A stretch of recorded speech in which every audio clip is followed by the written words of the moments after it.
tell your aunties, tell your sisters. Just because you have a little bleeding doesn't mean that you have an endometrial cancer, but it does mean that it needs to be evaluated. I have so much more I could say, but we have a lot of panelists, so I am going to leave it there.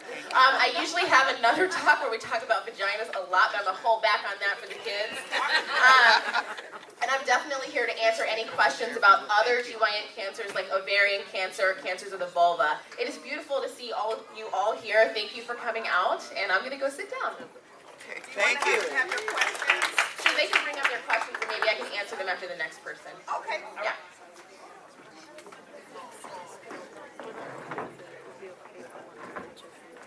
They just said they were going to come up.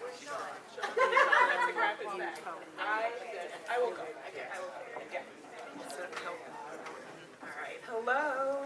All right. It's so good to see you all. I am really new to Seattle, so I've been in Seattle about 6 months now, and already, meeting wonderful people like Bridget and a lot of people in the room who I'm connecting with.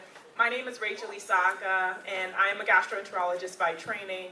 I see patients over at the Seattle Kids Care Alliance and also the University of Washington.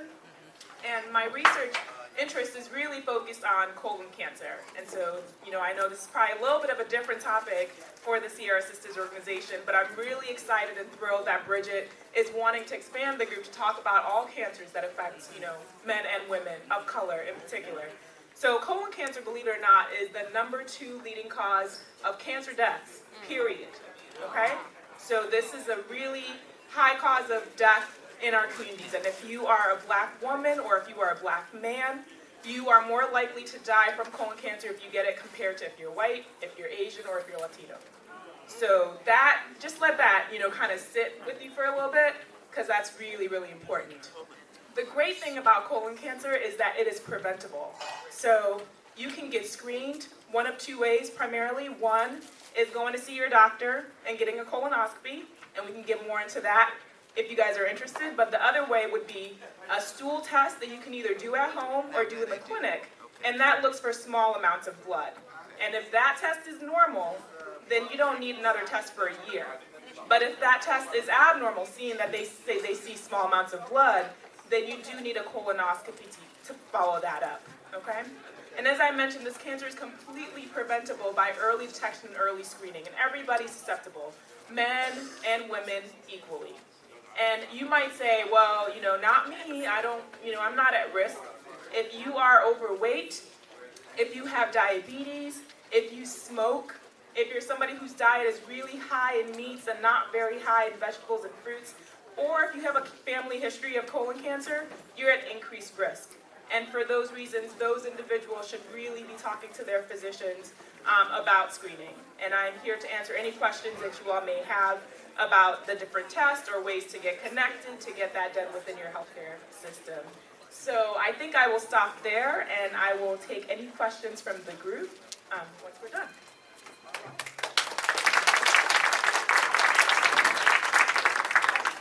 Make a quick service announcement. We're going to be doing mammograms and pap smears, and they're free. And before Callista leaves, show Callista. And if you want to go over there and see if you're screened to get qualified in 2 weeks, it'll be right back here. Into my service announcement.